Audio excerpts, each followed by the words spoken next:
institutionalize the network that's here through the proposed working groups that are in the document that you have.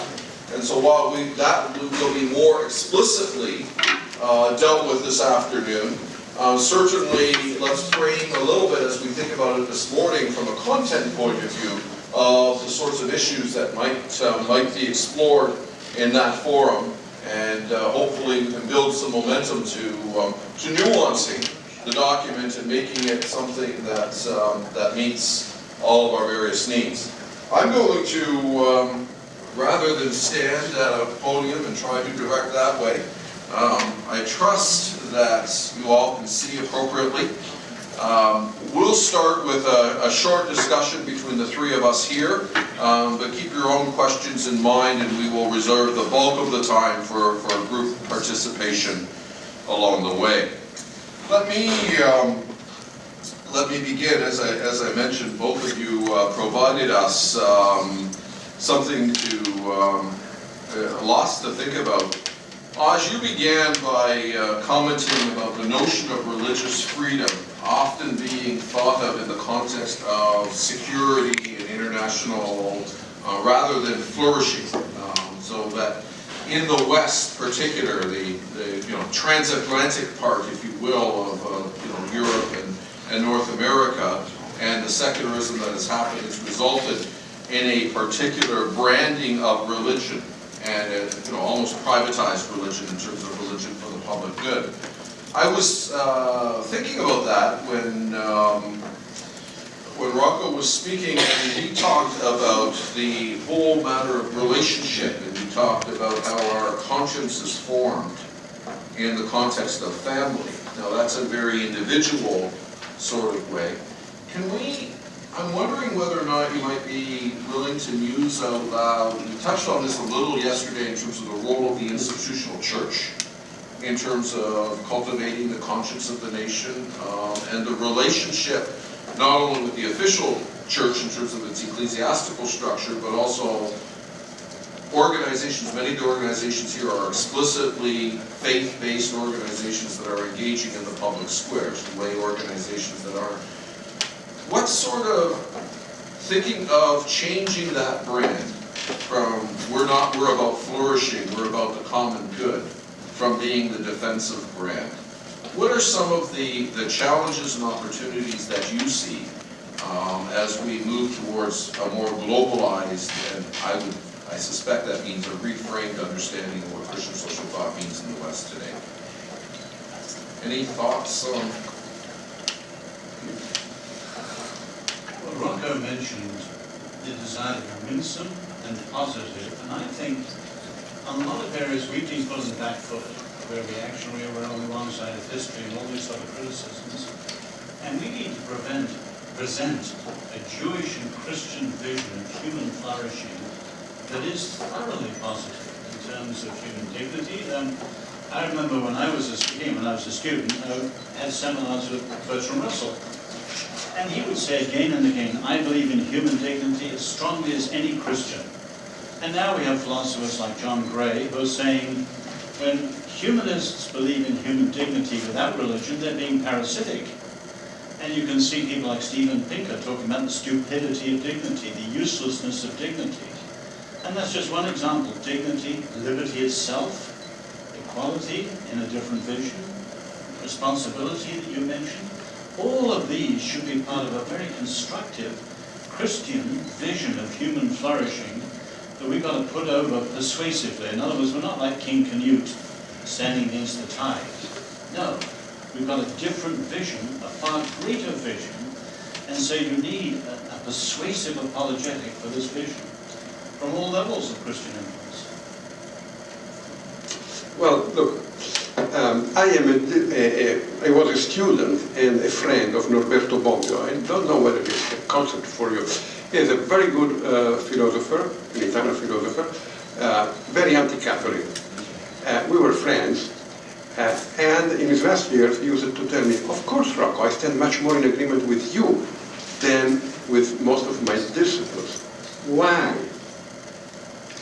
Because the basis of our constitution, the basis of our civilization, is a kind of secularized Christianism. That is, the Christian image of man, leaving aside the problem of the theological foundation of this image of man. Now, what is called in question is exactly not God, but man. The neo-secularism, and we should make a clear-cut distinction between the old secularism and the neo-secularism, is calling into question the image of man. And we should we should make it clear that this image of man is proper to Christians. It is a content of Christian revelation, but St. Thomas Aquinas tells us, John Paul II also in the encyclical, in his first encyclical, Redemptor Omnis, that this is object at the same time of human reason and of Christian revelation. Christian revelation enlightens, makes it more clear something that in principle is accessible to all. On this something, we should try to gather forces with secularists of the old kind, but also with Jews. What is the difference between us and the Jews on this? I don't know if there is any, but also with Muslims. There are many Muslims who could enter into an alliance with us on these issues if we give them this image of the West. I'm wondering, just segueing off of that, whether or not the challenge is as much redefining Christian, the implications for flourishing from a common good perspective from a Christian, but also redefining what secularism. I think you make the point quite well in terms of two types of secularism. Actually, the Canadian philosopher Charles Taylor, in his book A Secular Age, has identified three different forms of secularism, and is talking very much about the emptiness of our current moment, in which for the first time in history we have a society attempting to build with any sense of purpose or transcendence. And that maybe this is the greatest opportunity. We're at, the next issue of Comment magazine that Cardis produces is actually called Cracks in the Secular, arguing that perhaps, it is falling on its own. That poses, though, a great challenge, because it's one thing to redefine your own philosophy and contribution to the public square. It's quite another to try to redefine your opponents. Yeah. And to help them through actually seeing that. In terms of the engagement, Oz, I think of the Williamsburg Charter, which set a new framework, and I know the Chicago Declaration a few years ago attempted to do some of that. Much of that, although you intended it in a more broad way, a lot of that was an among us discussion in terms of the Christian community. There was, in terms of a lot of the engagement and controversy, and I know certainly one of the challenges we face is that there's a very different expectation in the church community and among those we disagree with in terms of the language and style of engagement. Are there words of wisdom you have from your experience as we think on a global level with all the challenges of language to engage in that? Well, the Williamsburg Charter wasn't Christian. We genuinely had every known religion in this country involved. And we took 18 months to find a single Muslim leader of stature prepared to sign it, potentially at the cost of his life. Now we've come a long way from that now. But to what extent did it engage I realize it had the signers, but did it engage all those communities equally? Many of them, yes. The trouble with it, substantively, politically, it was a failure. It was the bicentennial, so for red, white, and blue reasons, a lot of people were prepared to sign it who didn't really think it through. There was no sense of sacred honor and life behind it.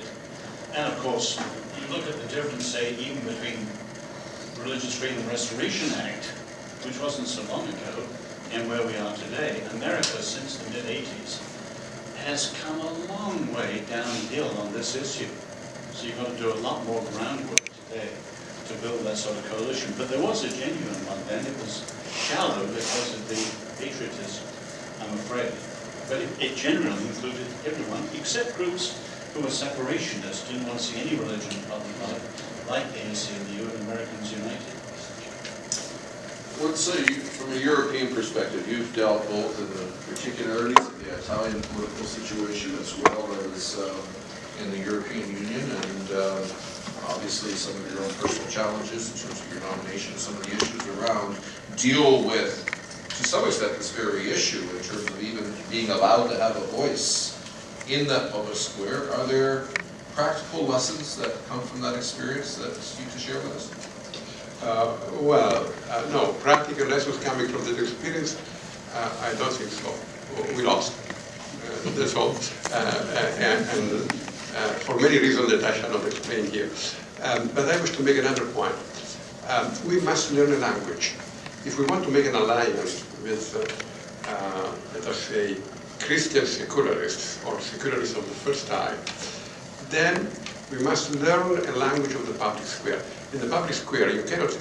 I remember John Paul II once telling me, you must not say, this is so because the Pope says so. You must say, the Pope says so because it is so. It is not a small difference. You cannot say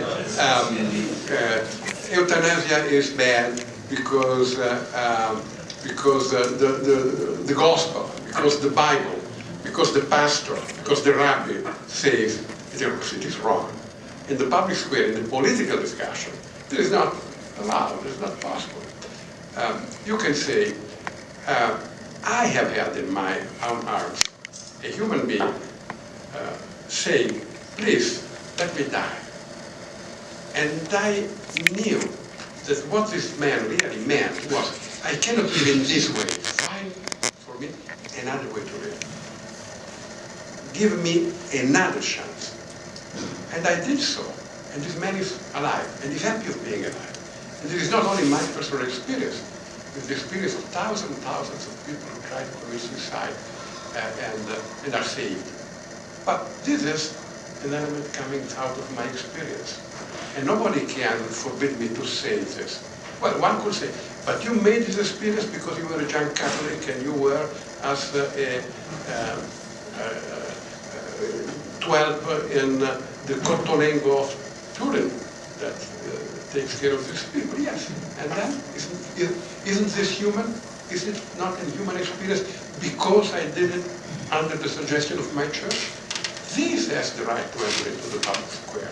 And then we need much more living faith, not doctrinal, not only doctrinal argument. Doctrine must be verified in human experience. When the faith becomes human experience, then it is extremely convincing, and nobody can forbid you to bring it in the public debate. Ray, my next book is on persuasion, for this very reason. And I think we've got to resist the secularists, like, say, John Rawls, who insist that when religious people enter the public square, they abandon all reference to their faith. We've got to make it publicly persuasive for people who don't share our assumptions, but we can be explicitly Christian, because we're arguing for things that are profoundly human. So I, for example, earlier this year, arguing religious freedom in Cairo with Muslim leaders, and I've argued at the Chinese Academy of Sciences, and I believe there's no one settlement for the world. But for the human reasons Rocco mentioned, we can go to any part of the world, even the most resistant, and put down the core principles and slowly a persuasion process. And it may take, say, the Middle East a long, long time. Of course, China, I think, could be quicker when the regime collapses within the next 10 years and so on. But we can argue this to anyone. We run a risk, that of being ideological. Our age is the age of ideology. Then I am a Catholic, and these are the consequences that I draw from my principles. And I do not speak of my life. I speak of my principles. And the Muslim speaks of his principles. But life is not that way. Life is made of human experience we share with one another. And if you can reach the level in which we start speaking of things as we have experienced them, as we have lived them, then we have also a criterion in order to pass a judgment on the principles that we defend. They are no more abstract, they become concrete. At this concrete level, you can talk to anybody, to Muslims, to Jews, it is easy. I don't even mention them. If let's bring the audience into the conversation. If you can come to a mic and introduce yourself. Anybody? Kelly, did you? Beautiful lady there. Okay, So small. I'll try. Okay.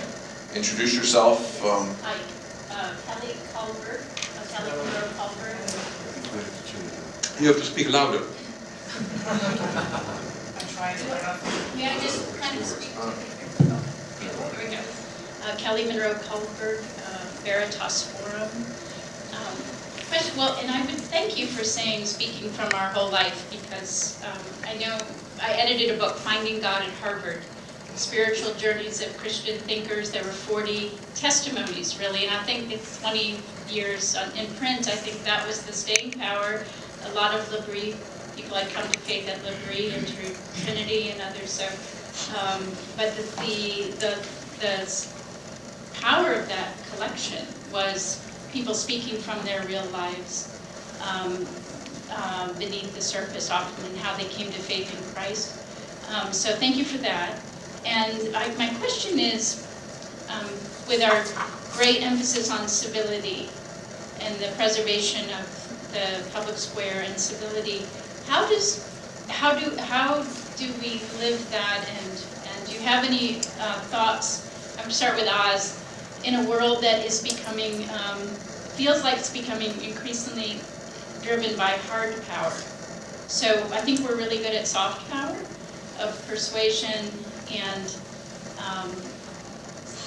civility, but what do we do with a government forcing laws about our own expression of conscience to not kill, or the way what we can say and not say, and in particular a rise of jihad and hard power against the church in many places. Thank you. Awesome. Well, in terms of the principles of persuasion, one of the principles, I'll put it in Peter Berger's language, is to relativize the relativizer. In other words, if someone's got a false position, one way is the same tactic used by the prophet Elijah against the prophets of Baal. He pushed them out to be true to what they said they believed, knowing if it's not true, they'd hit their head against the wall. And apply that today. The simple fact is that many of our genuine liberal friends have, in the name of recent ideologies, become incredibly illiberal. But with many of them, they actually still believe in freedom and justice and so on, but they haven't thought through the first principles, and pushing them to see. For example, as you mentioned, Ray, I'm a missionary kid. My parents were medical missionaries in China. One of the worst things said about Christian missionaries in China is they produced rice Christians. In other words, people who just became Christians because they wanted food and medicine and so on. And the missionaries I knew all resisted that strongly. But I was at the UN last year, actually today, speaking on religious freedom, and the number of people who came up from the Pacific Islands and said, America's behaving like the old criticism of rice Christians. Unless you go along with the LGBT coalition, no money. And they said, we're so poor, we have to have the money. And so we're culturally kowtowing to America, although we disagree profoundly. In other words, they're doing things coercively that used to be done by imperialists and colonialists and so on. And we've got to get them to see by relativizing them, pushing them to St. Augustine, see where the idea leads to and so on. Many of our liberal friends have become highly illiberal, and we've got to challenge them, make them see what they're doing. They're undermining the very things they believe that matter to them. So one answer. Well, I think there is one first thing that we have to struggle for, and that is the right of conscientious objection. You can pass a law that says that abortion is allowed. Well, you can. If you have a majority, you can. But you cannot compel me and my people to make abortion or to cooperate with abortion. Here is the first border that has to be defended on the basis of the freedom of religion. We are struggling in Europe on this. We have won some important victories in the Council of Europe, for instance, and in different countries, but it remains an issue on which there is a strong and heated debate. The second point, I think, is the good of democracy is that no defeat is forever. So we can try to convince, and try to convince through the language of human experience, pointing out what the truth of things is. Well, it is not easy.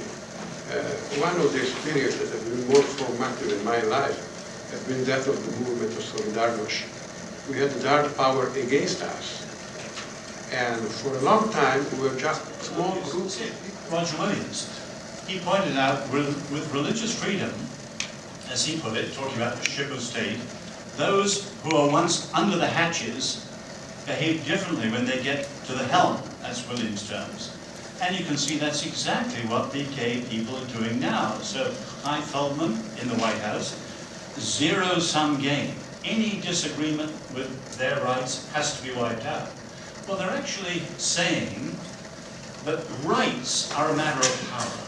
And the new fashionable right can trump the old, now unfashionable rights. They're purely a matter of power. Well, actually what she's doing is undercutting the very notion of inalienable rights. And you can see this again and again, how liberals are becoming highly illiberal. So absolutely freedom of conscience for exceptions. So let me try to be the liberal counterpoint to this, playing devil's advocate. They would argue that the discovery of this new age is the fact that our sexual identity is every much as part of us as our ethnic identity, and that the anti-LGBT position is sort of the new racism along the way. How do we counter that? On various levels. For example, sexual orientation is the softest, most subjective, most easily shiftable claim to identity and therefore rights that's ever been put forward. And so you take the Californian bath cases, you know, a teenage boy can declare himself a girl this month and go in the girls' bathroom, and then in 3 months is free to change back. I mean, this is becoming, you know, absurd. But I would go to another level too. When rights clash like that, we've got to have civil negotiation and some reasonable accommodation, or else the most powerful current right will play its zero-sum game as they're doing, and you'll undermine all rights and put everyone else out of the game. In other words, at various levels we've got to tackle it, but it is serious. Go ahead, there's several hands here, so. My name is Jose Ortiz I am from the Dominican Republic. I belong to the Christian Action Group. And my question is for both of you, because you have spoken about moral indifference. And we, in my country, we see that we see that phenomenon a lot in our churches, not in the pastors nor in the leaders, but in the members of the churches. We see that moral indifference toward this issue. We are facing serious threats.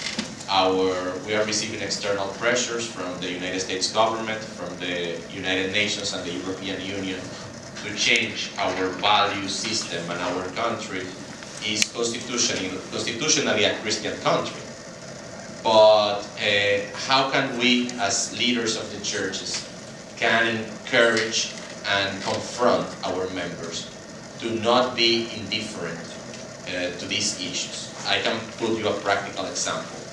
The Social Democratic Party of my country divided a few months ago, and a new party was formed. The new party, which is descended from the Social Democratic Party, in a 3-month span has become the second political force in my country. And the opinion polls say that if the elections are held today, they will reach 30% of the vote. And they are pro-gay, pro-abortion, and totally populist, and they have embraced the liberal agenda. So how can we fight this moral indifference of our members? Thank you. Rafa? Well, I will say two things.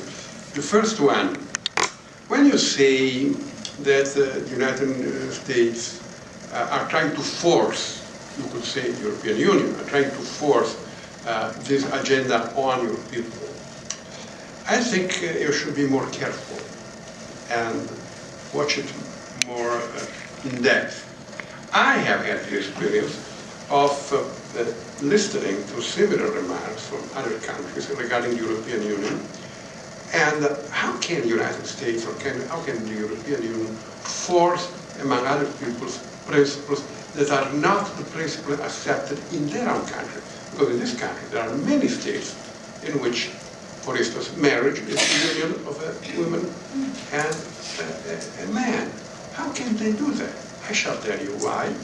Because there are lobbyists who act in the name of European Union. I don't know United States, but surely in the name of the European Union, and pretend to give directives that are not accepted by the peoples of the European Union. And then if the people elected in the European Parliament put out a struggling parliament and invite the functionaries who have made these decisions to come and to explain why they did it, on which authority they did it, you are likely that things may change. At least I have done this in the European Parliament and in the Italian Parliament, and we have a problem of lobbyists who speak in the name of nations. And we are not always active and attentive enough to counteract the power of these lobbyists. As what regards the other part, well, it depends largely on you, because each country has its idiosyncrasies and it's difficult to give suggestions. I suggest only one point. Look, I am in favor of gay rights as human rights. Nobody should be persecuted because he is a gay. But as what regards, for instance, gay marriage, marriage has a social function. It is the function of generating and educating children. And the whole structure of marriage is dependent upon this function. I give you one example. Plato was not against homosexuals. In Greece, homosexuality was widespread.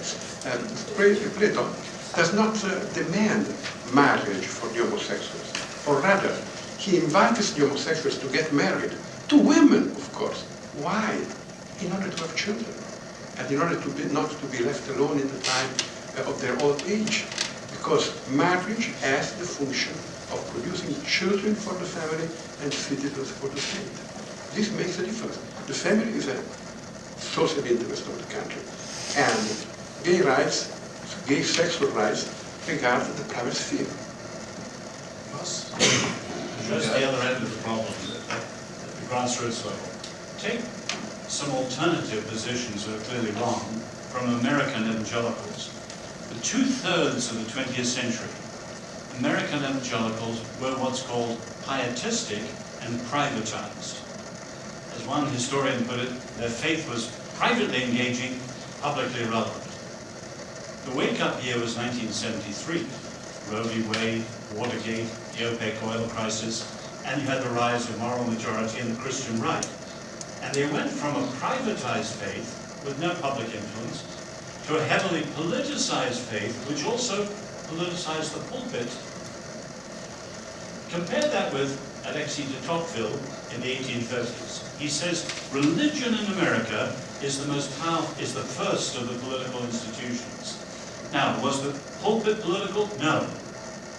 He says the pulpit was actually disengaged from politics, but preached the scriptures in their totality, so that the lay people were empowered to go out as salt and light and engage society. So the Christian faith should not be privatized. Jesus is Lord of the whole of life, and our callings touch the whole of the world.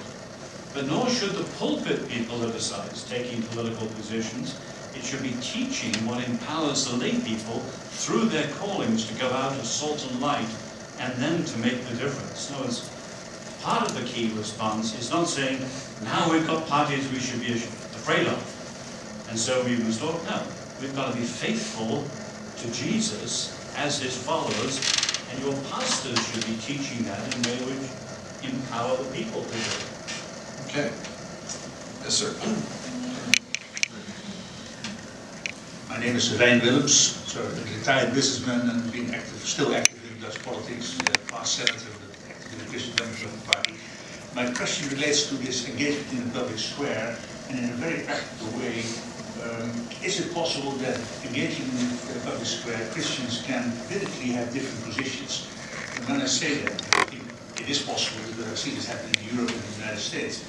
Let me then take a very practical question related to that. I think in Europe we follow the discussion on Obamacare with some amusement, given the fact that we have in many European countries basic care for people as a God-given right that you make sure that people have that care.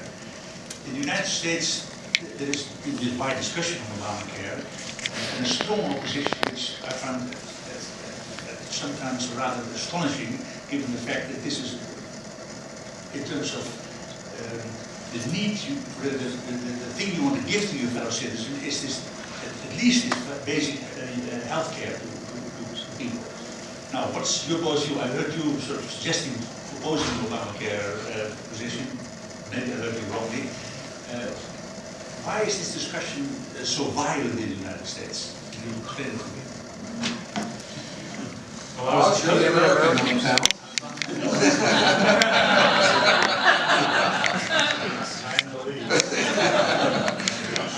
Opposing the general thing, I was opposing healthcare mandates, mandating that the Catholic hospitals and so on do what they believe was wrong. And that's the only thing I was commenting on there.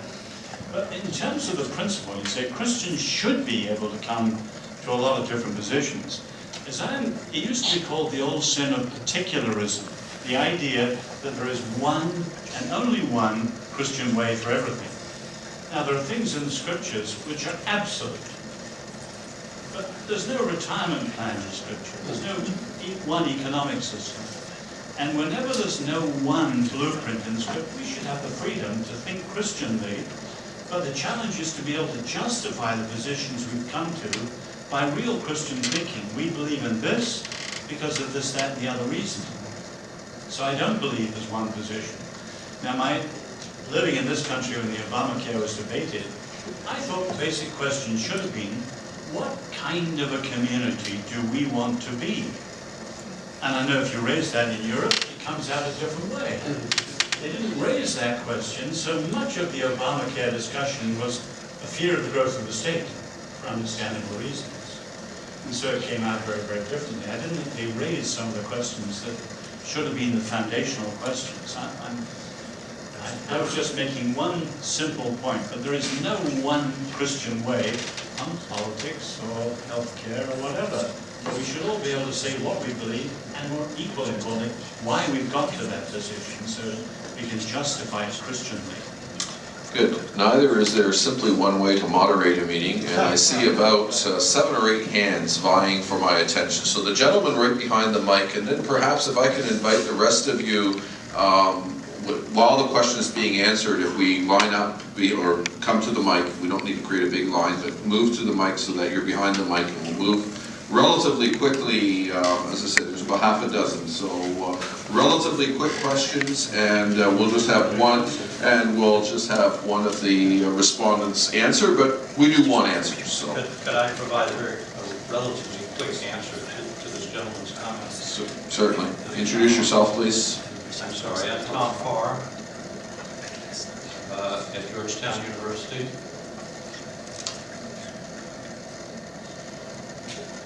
It's on. Which is a university that doesn't teach me how to turn things off and on. Two quick things. I'll make this quick. I'm going to disagree with Oz, which is unheard of.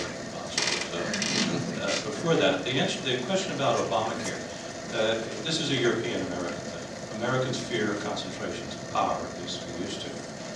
The same government that is taking over our health system is the same government that is restricting our religious freedom. So we fear power, we fear, from my point of view, this is precisely what has happened in Europe. I believe religious freedom has been greatly restricted in Europe. And so it is not simply the HHS mandate, which is imposing on the Little Sisters of the Poor and Notre Dame and others the requirement to provide abortion-inducing drugs in your health care plans, but it is the very expansion of government that threatens liberty. So I mean, to me, it's a very simple answer to why we don't want the government to take over healthcare, the way we can provide to the needs of other people in different ways. That's another discussion. Happy to have it. I wanted to respond to Oz's point about politics in the pulpit. As Oz knows, I converted to Catholicism a few years ago, and I must tell you, I wish I had some politics in the pulpit in the Catholic Church. Amen. I have never heard a Catholic priest speak. I have heard some pretty good sermons about, some of the fundamental principles that we're talking about. But my only point is I think there is no constraint in the American Constitution on pastors taking political positions in the pulpit. It's a prudential issue. Sometimes it's a stupid thing to do, but my point is I've never heard it done in the Catholic Church. You need to vote for this guy because he is against the fundamental principles of the Catholic Church. I don't think I would mind that. I'm not too sure too many people would be scandalized by it. So I just wanted to make that point. Oz, quick response? Well, on your first point, Tom, that's actually what I said, is the fear of the growth of the state, absolutely. On your second point, I don't basically disagree with that. But some of the churches in the Christian right went way beyond that. It wasn't clear teaching what was Christian, Catholic or evangelical.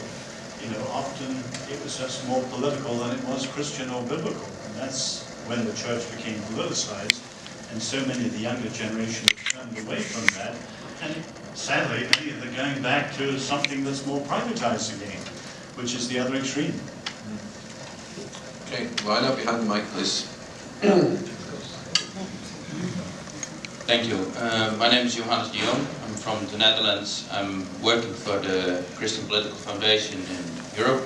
I just want to reassure the gentleman who just spoke that it is not true that in Europe all religious freedom has gone out of the window. I would even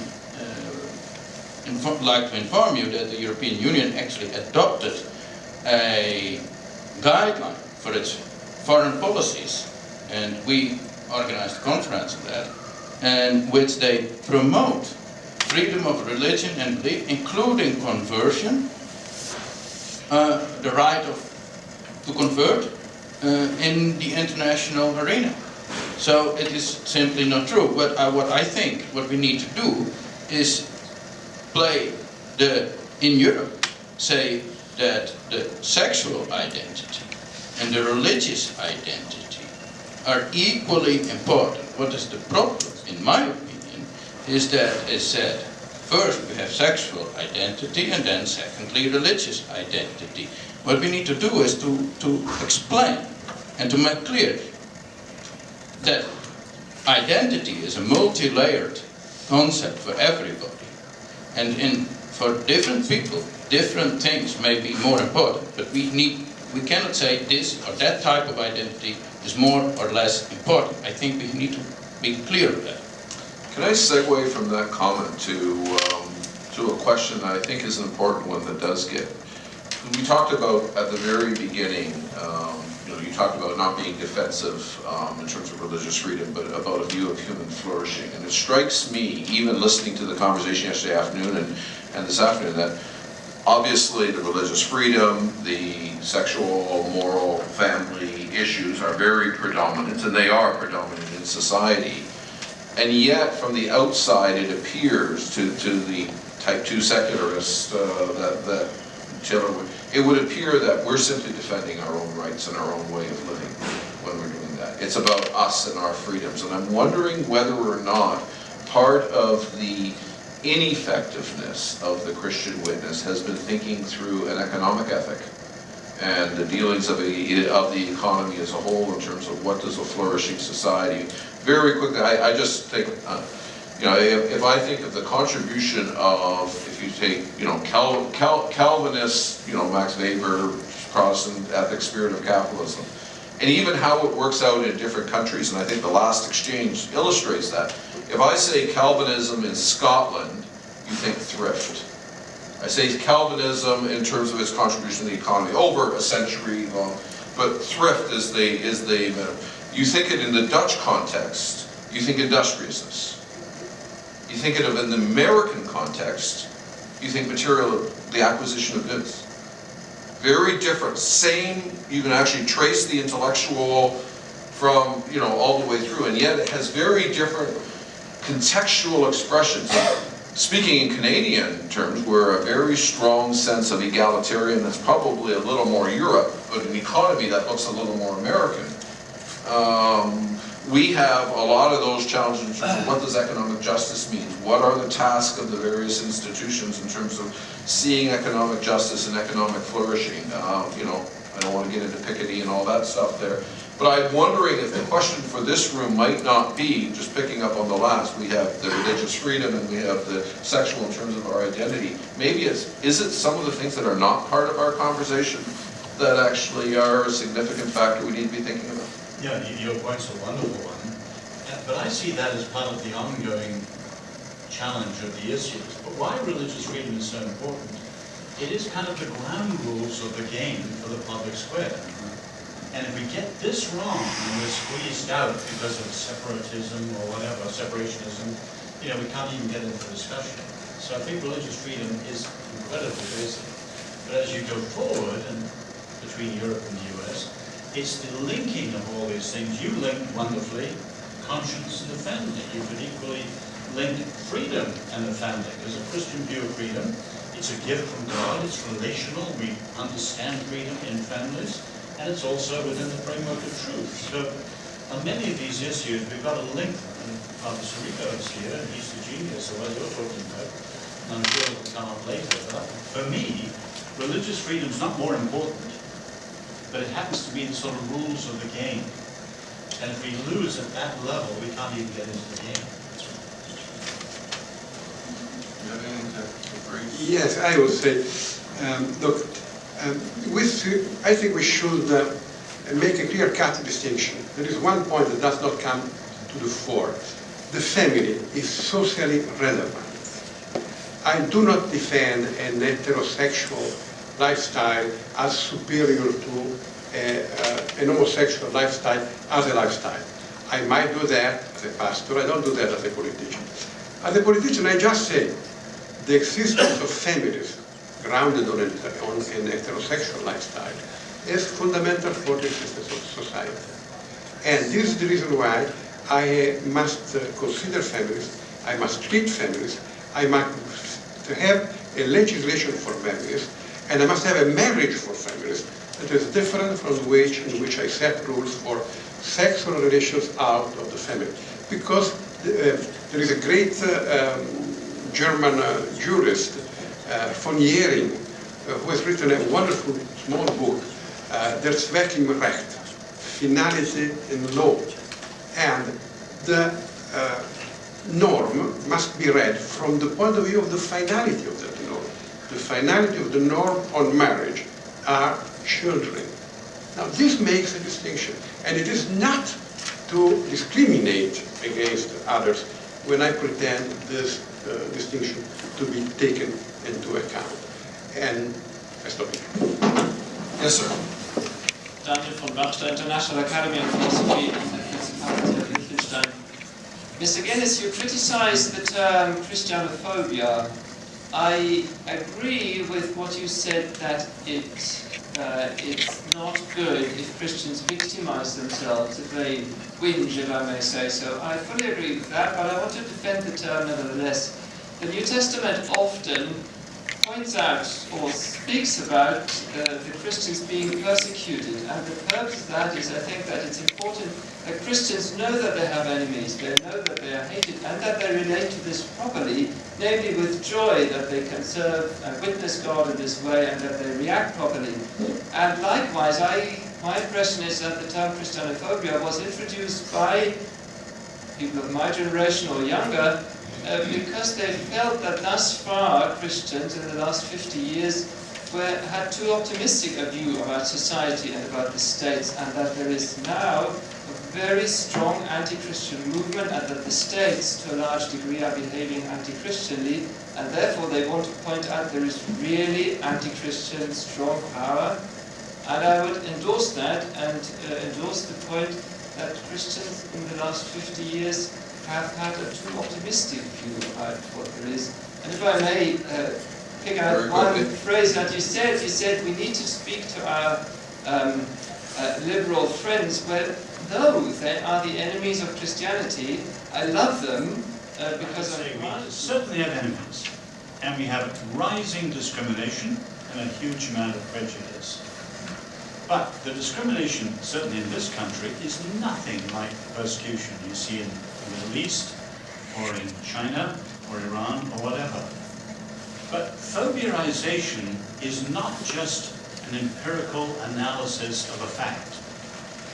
It's a political strategy to respond to it, and that's where it's dangerous.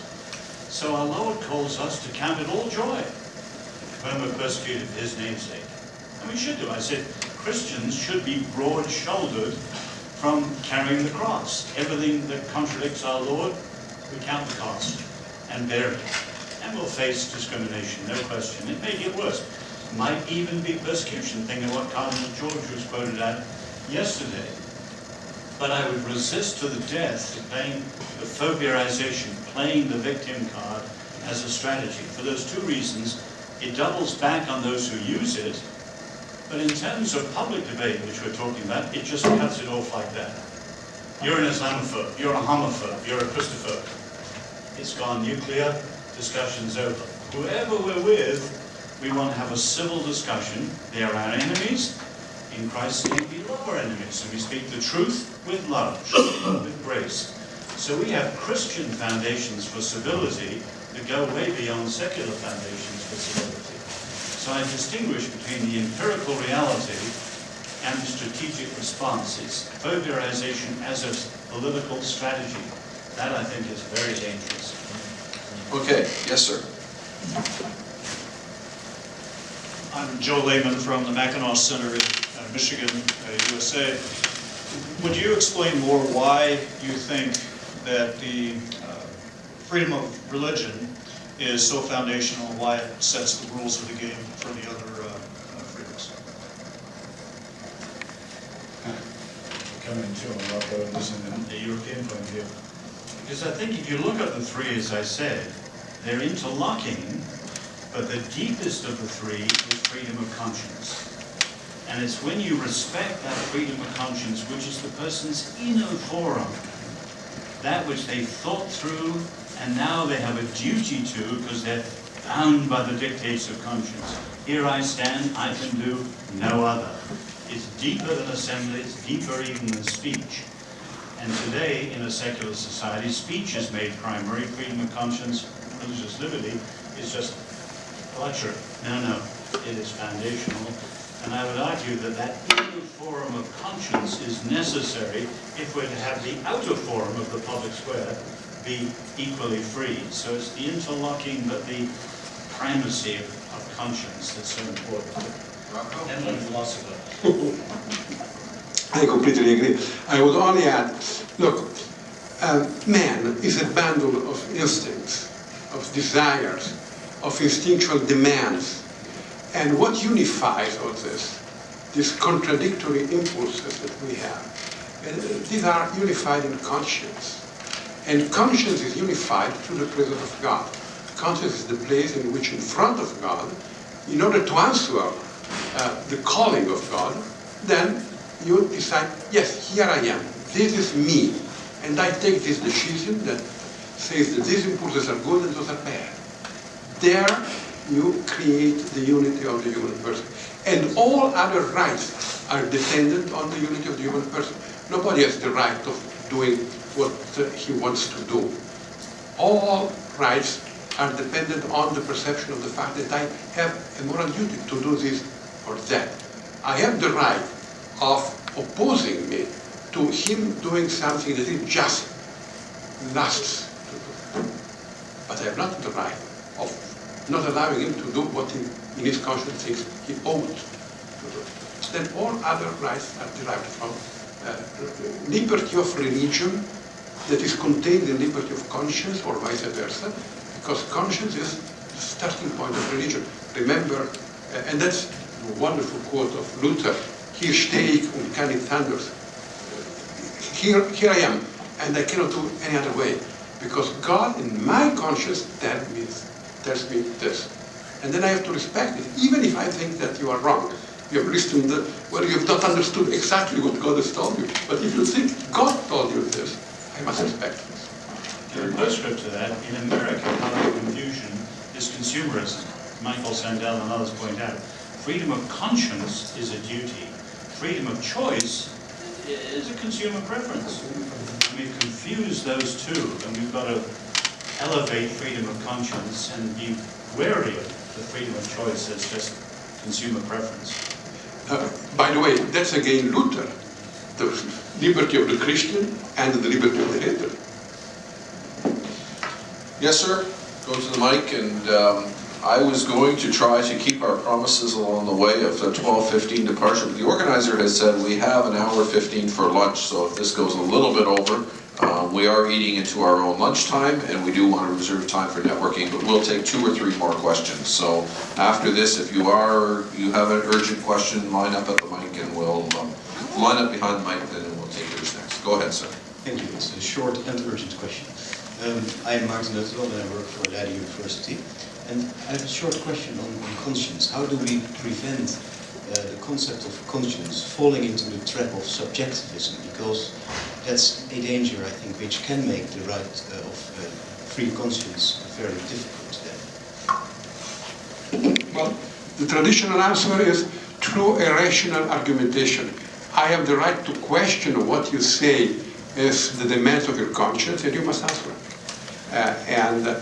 This is the condition that allows me to help you to understand if you are really following your conscience or if you are renouncing to your conscience, and in this way you are renouncing to yourself, and you are no more a unitary being that has a responsibility, but you are selling out your humanity. The problem is that today many people don't want to be judged. They want you not to be judgmental. You said it very well. And then there is no possible rational argumentation. St. Paul says, be always ready to give the reasons for the hope that you have in your heart. A society in which it is irrelevant to give reasons, because there are no moral decisions, but just arbitrary choices, cannot be a free society. Yes, sir. I'm Jan Schippers from the Netherlands. I'm a researcher for political parties, and I'm wondering about how to protect the family. If we are in favor of an absolute free market, would it be not possible, or would not combine together? Louder. We're having difficulty. Just hold it. Take it off the... Yes, you are too tall. Yeah? Yeah. Okay. You have the Dutch problem of height. Either you tap your legs or you leave the mic. I will think it was... Okay, I'm Jan Schippers from the Netherlands. I was wondering about how to combine the free market economy and protecting the family.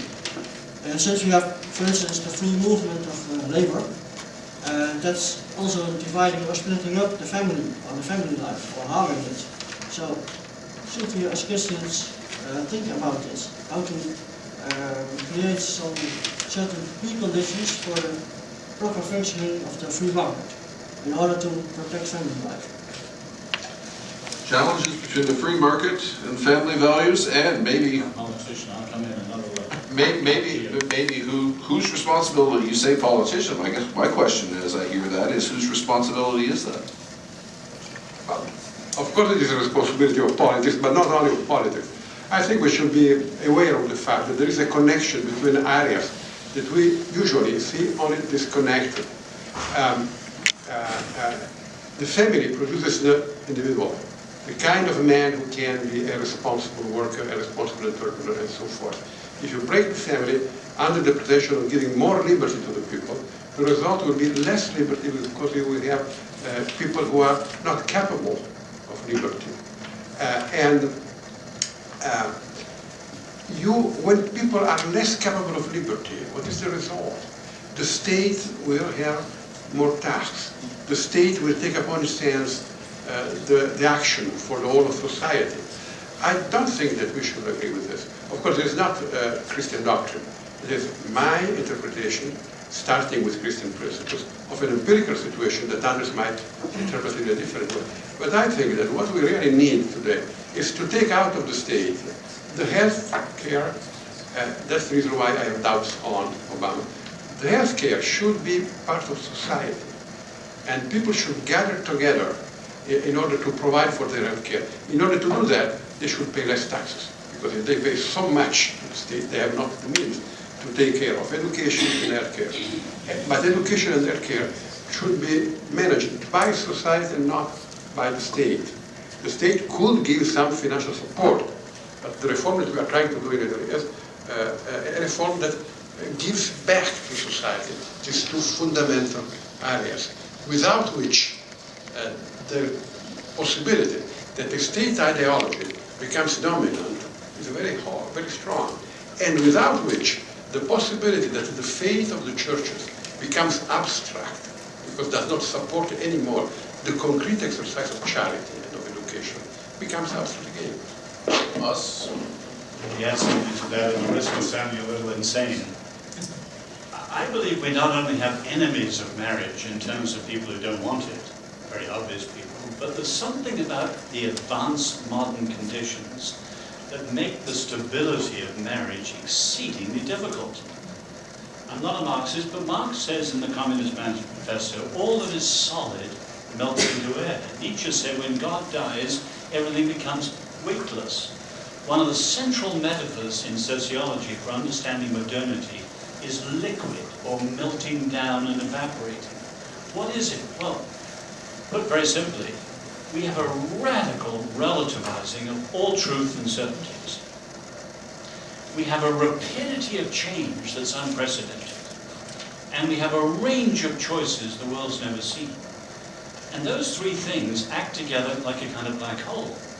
And you can see this. People mentioned yesterday moral relativism. I think there's something even more destructive, the so-called social constructivism, which you can boil down to their own three slogans. There are no givens, there are no rules, and there are no limits. So in every era, they want to remake humanity and achieve the goals they have. Well, we as Christians believe there is a creation order. Men are men, women are women. And you can see this is a huge discussion today. One of the chief psychiatrists at Johns Hopkins said last week, or a couple of weeks ago, that the transgender people is biologically impossible. Now, he was hooted out of, there are no givens. And you can see we're dealing with something profoundly radical. Maybe the world has never seen like this before. So I think there's something at the heart of modernity which causes this meltdown. And then there are people exploiting this, which are trying to lead humanity into directions we have never seen before. And that's what I mean. We are fighting for the future of humanity in a very, very profound sense. I hope that doesn't sound... Final question. Good morning, gentlemen, and thank you for the panel discussion. And in everybody's program, on the last page, there are 6 working groups that are identified. And if you'd be looking at those working groups, those will be the situation in which we will continue a deeper discussion of what we're doing right here and right now, except put some muscle to it and put some outcomes to it as well. I'm a former U.S. Congressman Bill Redmond from New Mexico. I'm also a pastor, and I was intrigued by Tom's insight here. And been a pastor for almost 40 years and engaged in politics for approximately 20 years, and trying to understand the political framework and a philosophy of government from a biblical perspective has been something that has been a challenge my entire life. There's 2 things you're not supposed to speak about in polite company, and that's religion and politics, and you can't take me anywhere because I will always broach both those subjects simultaneously. I think it's real important that we understand what Oz is saying regarding the ground rules. And the reason that I say that is that the pulpit has not only done politicians a disservice, but the same pulpit has done a disservice to scientists, to artists, to academicians, that this false Kantian separation that fragments society and human beings has fragmented all disciplines, and we've lost the idea of the lordship of Christ over every domain of reality, regardless of what our call is.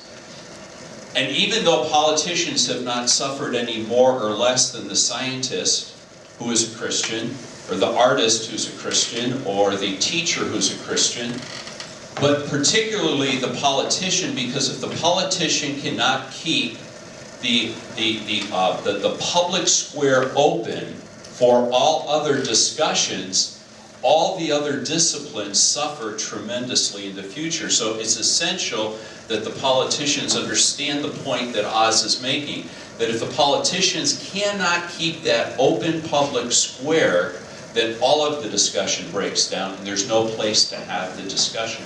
So, Oz, thank you for making the point. I look forward to all of us working together in one of these 6 working groups as we pursue driving these points home further. And I believe that the pastors should not become political, but they should become more prophetic.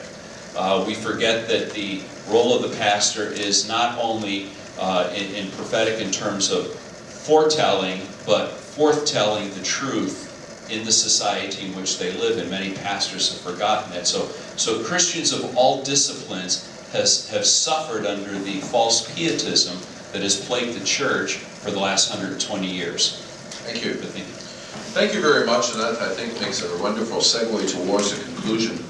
I wouldn't be doing my fiduciary responsibility to Cardis, given the last comments, if I didn't highlight the fact that we have a magazine called Comment, Public Theology for the Common Good.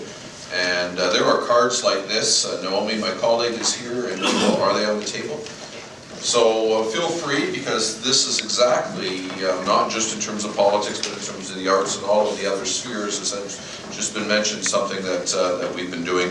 I want to thank both of our panelists for, to me, a good panel is all, when I was looking at this panel, I was saying to myself, I hope they don't agree about everything, because that's usually boring. I think we've actually managed to push the envelope a little bit and to deepen our understanding. I think any panel discussions in which Plato, Marx, Nietzsche, and Rawls all get cited, and you have the Protestant quoting at least 2 popes, and you have the Catholic citing Martin Luther twice, you've actually achieved something along the way. So on behalf of you all, Oz and Rocco, thank you very much for